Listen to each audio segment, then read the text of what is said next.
All righty then. It's Mr. Steven Johnson. How's it going today? Not too bad. Today is May 9th. Here with Mobile Mailbox Money. I'm here with Steven Johnson from First Shield Financial. Happy to have you here today, Steven. If you could maybe introduce yourself real quick. Sure. My name's Steve Johnson. I am with First Shield Financial. We're a firm that's buying up mortgage notes. We started off doing non-performing seconds, and we've added more of the performing notes to our portfolio, and we're growing as a company, picking up more and more notes as time goes along. I've also got experience in the mobile home park space. So my other company I'm part of, we own and operate a handful of mobile home parks out in the Midwest. And I started getting my first taste of real estate doing essentially what you guys are doing, mobile mailbox money, flipping mobile homes. Love it. Parks. And I saw very quickly I wanted to be the landowner instead of just the homeowner and selling that. So yeah, no, sure. I actually don't remember you mentioning that you started off flipping mobile homes. So that's cool. As well as the myriad of items, affordable housing is really one of the biggest markets in the country right now. It's one of the largest things being Googled in pretty much every state countrywide, with shortages of residential real estate and rental rates at all-time highs. So I think we're both kind of seeing the same thing as far as the need for affordable housing, as well as real estate notes, seller financing, with interest rates that have crept up on us. There's no, end in sight here. Jerome Powell said he was going to reduce rates here 3 times this year. Well, where is that at, at the end of the day? I don't think that's going to be happening this year. It may not. It's an election year. That has factors. It's definitely important to allocate all of those, and ultimately your risk mitigation factor on your investment strategies moving forward, how the financial health of the country, what sector you're investing in. I talk to people that invest in commercial buildings and things of that nature. So that's got a lot of volatility, I think, potentially with the Zoom, work environment. That's a big deal, but not to get sidetracked too much.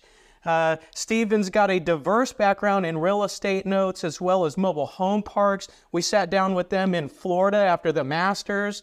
So that was great to get to know you guys personally and meet you in person. So Steven, in your experience, the investment strategies, how do they differ when acquiring and managing mobile home parks compared to other real estate properties and types of investments?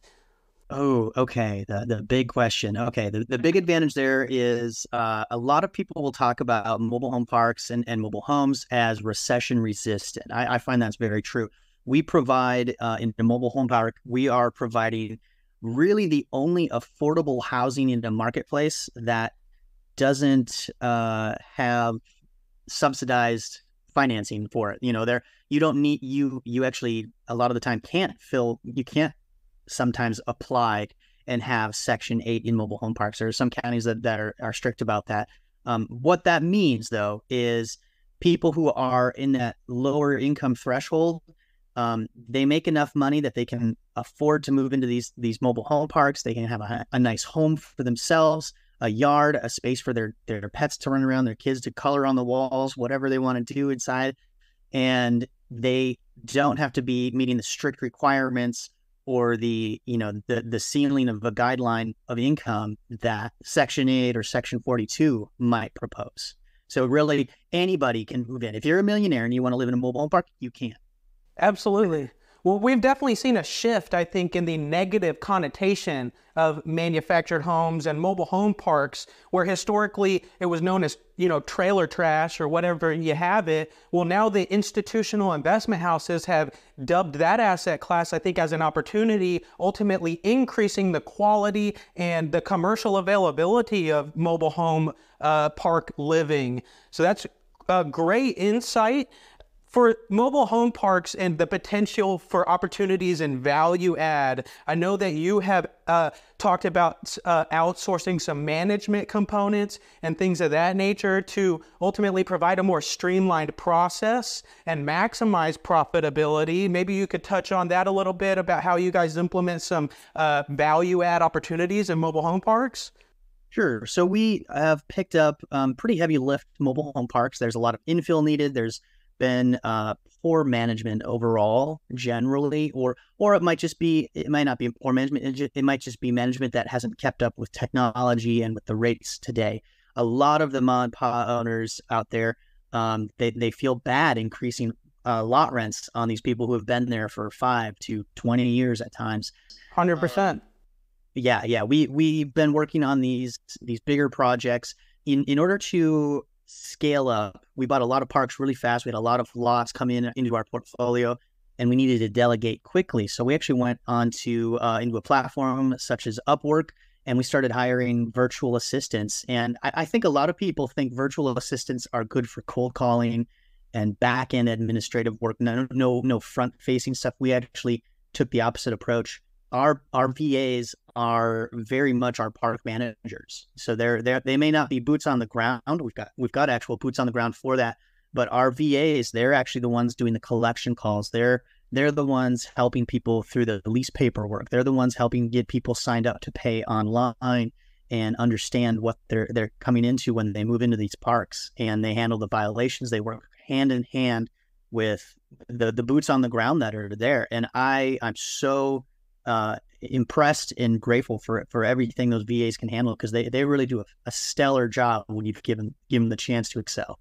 That's some heavy lifting. I mean, to me, from individuals coming from on-site management and things like that, that's, the historically what they were taught in those management strategies, to have that shift in mental thought from having forward-facing VAs and doing the heavy lifting. I really like that. I think that there's more to be had in that aspect of onboarding more integral positions with the VAs and ultimately incorporating them more to maximize profit, as well as the streamline of these management fees and law rent and issuing violations. Individuals that are outsourced, nine times out of 10 are going to work a lot harder than an individual living in the States. Come to find out, those people work pretty hard for a smaller fee. So it's a win-win. You're helping out an outsourced company, and they're probably making good money, doing that, as well as being fully knowledgeable and able to assist you in the heavy lifting. I love everything about it, Stephen. I have found personally that the Philippines, most of the ones we have are out of the Philippines. The VAs are very well educated. They've gone to colleges. Most of them have gone to colleges. Their English is very good. They speak very well. My favorite thing is they're very professional. It took me a while, but like when we send text messages back and forth, there's a lot of emojis and thumbs up and thank you symbols like that. That's a huge thing. It's a different it's an online corporate culture that is different than I think what a lot of boots on the ground culture has implemented over the years. I really appreciate it, and it took me a while to get used to all of that, but it's a great game changer in my opinion. That sounds like a major win, honestly. I mean, that's a big change and an integral part of the business. I mean, that's a big change. So I commend you for that, Stephen. Maybe you can share one specific park that you had acquired and had a little bit of hair on it and, possibly turned out to be a great win. Maybe one pops up for you in mind. Yeah, we have one. It was in a smaller tertiary town in Illinois. The town is, I think it's a population of 1,600. It's not recommended to go to populations that small. And although I'm not a fan of these rural places, it's for different reasons than most people suspect. Love it. This park, we came in, I think the lot rents were like $160 when we came in, and within about a year and a half, I think we were getting people up to $300. And that park's been doing very, very well for us. It's been relatively hands off. We've had some drama there. Small town brings some interesting idiosyncrasies that you can't deal with because your police force might only be so big. So there might be one guy who shows up to the domestic violence situation that happened over the weekend. Or, I think for me, the toughest thing about these rural areas is finding vendors. Tenants, fine. There's always going to be people who are willing to move into this affordable housing. Everybody, people are going to, as they age out, as they realize their budget is what it is, they will downgrade to something more affordable. That's fine. It's finding the vendors who are, who can provide services in those areas. The way I explain it is, anywhere across the country, labor and materials is about the same. A 2x4 from Home Depot is about the same price in California versus Florida versus the Midwest. Sure. There's no change in that, but there's significant difference in lot rents of California, Florida, and the Midwest. Absolutely. Same goes with labor costs too. AC repair people, to just visit the home, you're looking at $100 just to diagnose something. And when lot rent's only $300 a month, that's a third of your income just gone right there for one call. No, 100%. Lot rent here in Arizona is like $650 to $1,000 a month, depending on what area in the valley those operate at. You touched on a great point, and that's affordable housing. I talked about a little bit of like commercial investments and other avenues. You got stock investments and all of that. To hedge the market right now with affordable housing, it's the last frontier of housing and ownership across the country.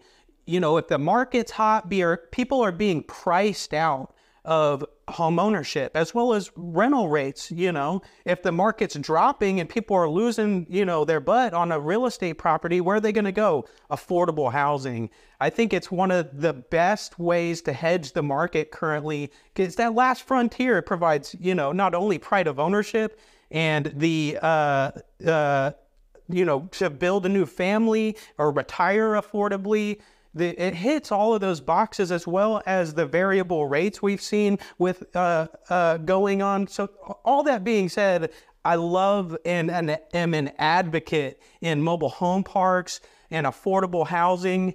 And I think this year we'll make our first acquisition. And we were talking with Steven a little bit about, his ride currently. And over the past couple of years, how many parks have you guys acquired? I think in the portfolio, we've got 14 at this point right now. Yeah, so that's a good size. Illinois, so one of the more difficult tenant-friendly states to work in. And kind of our approach there was we were going to tackle the states that other people don't want to, because that makes us an expert at it. Now when we go to our other parks in Indiana or Georgia, eviction, easy compared to Illinois, and we've got our systems down. That's the power of our VAs and scaling up. I'm a big fan of scaling. You scale up fast, you learn fast, you crash fast at times, and you get back up and you get going. Yeah, no, I love it. Failing quickly at the end of the day. That's that's multiple tech CEOs modus operandi. But it's good to hear, in different markets, what's going on is the complications in mobile home parks. Obviously, landlord and friendlier states come with less inherent complications, but you're driving away. Sounds like you've got your business processes down and your VAs out there doing the heavy lifting. As far as y'all's acquisitions, maybe you could top on 3 top due diligence items when acquiring a mobile home park. Maybe the top 3. I know there's probably 50 of them, but that's a tough one to narrow it down to. I think it depends on what you're looking to take on for risk. A lot of people, they're taught and they're encouraged to do find a park that's XYZ size on city water, city sewer. We're a little bit more adventurous than that because of the team that we have. So I would say our biggest 3 criteria is making sure that we buy a park that's got 70 units within an area. Maybe it's 2 parks that combine up to at least 70. That way we can use the economy of scale. We're definitely going to check out what is the sewer or city utility system set up. Is it on city water and sewer? Is it private well? That stuff doesn't really terrify us. We've got team members who can help us navigate that. A third big due diligence process, I would say, is really looking through and seeing what do the leases look like, and knowing what do the state laws or county laws require. We had some of these parks we picked up that are poorly managed. They had no leases, or the leases that were there were a 2-page lease, when ours is a 36-page lease for everything. 2 pages just doesn't cover much, and no pages doesn't cover much either. Although no pages is almost easier, because you can just say, well, I don't know what was there. But definitely know what kind of a lease you're coming into and what that eviction process might be in the area as you come into maybe a heavy turn park. Yeah, and I think that was the multi-answer right there of possibly a few. So I appreciate that. Really. So maybe we'll switch gears just real quick here. With mobile mailbox money, affordable housing, mobile home parks, and real estate notes, to kind of pivot a little bit, Stephen's in First Shield Financial and invests in real estate notes. On that specific factor of investing in notes, I think that there's obviously 2 different avenues. There's non-performing and performing, right? Pretty easy. The strategies behind the 2 of those have 2 completely different returns, as well as sweat equity, with the inherent complications a little bit in the re-performing of a non-performing. So which strategy kind of do you feel right now is providing y'all of most value, or maybe a little bit more passive? The opportunities in the market are wide and vast, and if you don't have a plan for a non-performing opposed to a performing, obviously those can get hairy. So that's a wide question, but the differences in non-performing and performing are obviously the difference in your return at the end of the day. You have invested in non-performing, am I correct? Oh, yeah. We started out, First Shield Financial started out doing non-performing notes first. And as time went on, we're like, okay, we need to add some steady income. So we've added the performing asset back into the portfolio again, because we want a little bit more predictability. Non-performing assets, that we know the money's going to come in. We just don't know if it's going to come in 3 months or 12, 18. There's going to be a significantly higher return than passive performing notes. It really depends on what kind of an investor you are and what your goals are. If you want to pad out your retirement very, very comfortably, preserve your capital, then performing notes is where it's at. If you are willing to, if you want to see lumps of money come in, then probably non-performing assets is where you want to be. Yeah, so performing is an income-oriented investment strategy, right? Non-performing is more sweat equity and initiating some processes with the local counties, either having to go through an eviction or foreclosure or modify the terms of that contract. Seen a lot of modifications with individuals falling behind to ultimately re-perform that note. But that was great explanation. I love the retirement ability with performing notes, and that expected check to come in at the end of the day. It's backed by an asset. Love performing notes, and that's what we do here at Mobile Mailbox Money. I think you guys have invested a couple and acquired a few notes from us from First Shield, if I'm not incorrect. Yeah, we've got a couple notes with you guys, and we're looking forward to taking on more of those. And we especially pride ourselves on the non-performing stuff. I think I even bugged you about some second positions, which you guys don't quite do for that, which is understandable. Doing mobile homes is a different niche of the niche of note investing. And some people don't get it. From the background I come from within mobile home parks, I'm very comfortable working in the mobile home space specifically. Yeah, no, I love it. It's hard to convince a tried and true real estate note investor sometimes to invest in a mobile home note. That's personal property. I think, the major things to account for is who else is operating, offering that same type of product, personal property mobile home notes. And that's Warren Buffett. It's a Warren Buffett investment strategy. He owns 21st Mortgage. 21st Mortgage did 90% of the manufactured home loans last year. And he also owns Clayton and Cavco. Clayton and Cavco are both the two largest manufacturers of mobile homes. So it's an institutional investment strategy, and it's tough to sometimes convince a tried and true real estate investor to invest in mobile home notes. But that's, that it's not for everybody at the end of the day. The higher returns are not for everybody. Yeah. And that's fine. People have their comfort level because a lot of people get concerned about the value and how a mobile home depreciates. Sure. We know, just like you guys, if the person has to move out or get evicted or foreclosed upon, whatever that might be, you just get to recycle the deal one more time over. Absolutely. And as you guys, are sure are familiar with, it is relatively cheaper to flip a mobile home that's only 1,000 square feet versus, a larger stick-built home. And that's one of the reasons I love mobile homes. It's just cheaper rehab. It's a way cheaper rehab, way quicker. It's less inherent complications with city permits and things of that nature. The sale's a lot more efficient, handling through the Department of Transportation. It's like selling a car almost, doing the title work with the Department of Transportation. You could do a deal in 3 days or less sometimes.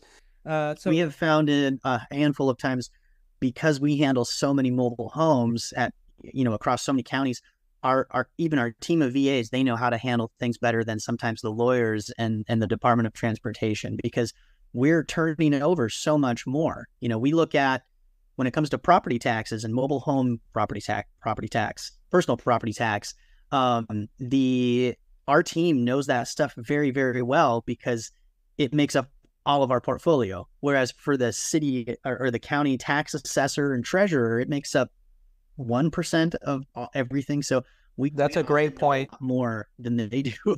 That's a great point. I love everything about what you just said. I've had a similar experience, and I had a seasoned New York attorney, a bulldog, big deal attorney, call me, and he was asking some questions, and then he started calling my contacts at like Mardini Multi-Services. I already told him everything from the third-party title office, third-party DMV, but the proof is in the pudding. I mean, when you're doing this amount of transactions in manufactured housing under the nose of a 1% category in the city, that's the truth. We are experts in our field. That's the God honest truth. I'm sure you've done plenty of transactions, and so have we. Proof's in the pudding at the end of the day. So in terms of like exit strategies for real estate notes, Stephen, I like the idea of performing note exit strategies because I get a lot of questions about that. So maybe you could touch on when you go into a note, do you have exit strategies to ultimately mitigate? Maybe you want some money out, in the next 5 years, or maybe you could touch on that real quick. Sure. There's going to be three outcomes that happen with a performing note. Either they're going to pay on time, and that note is going to go out the length of the term of the note to the maturity. Yeah. That's kind of the most boring, unexciting way to make money doing notes. Option two is they fail to pay, and then you have to modify the note. You come back, you renegotiate terms, you get them working on it, or they do what is a refinance and they pay off everything. So right. you get that. Other one is they get behind, and then you end up having to foreclose, and then you get the property back, and then you sell it on a new note all over again. So those are the kind of the three main outcomes that'll happen. Just to review them again, either they pay on time, they do a refinance, or you end up going to foreclosure. Those other two actually typically end up getting you more money. As for our exit strategies, let's say the note is going to last another 10 years. We can always sell that note to another note buyer. We can do what's called hypothecation and basically borrow against that. And that's a huge strategy we're using. And I think that's how we got connected up with you guys. You guys understand the intricacies of hypothecation, mobile home notes. That's right in our wheelhouse. So it's just kind of a natural meshing of our companies come together. Boom, you see the fireworks going off right there? Bang, bang, bang, bang.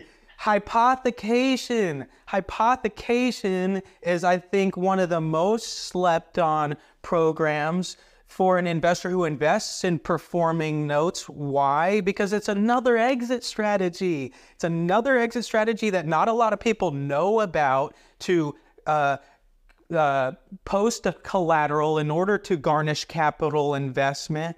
The notes, depending on the rate of return, you can always borrow the money for that note at a lower rate of return and still make a percentage of that amortized rate of return. So that's maybe a little bit complex for some people to understand, but I think it's one of the most slept on items in note investing, because who doesn't want a financially vested partner who knows the deal to help service that note if and when anything were to go wrong? And they'll be happy with a smaller return, knowing that you're making money and he's making money, as well as they have an individual that's an expert in the field.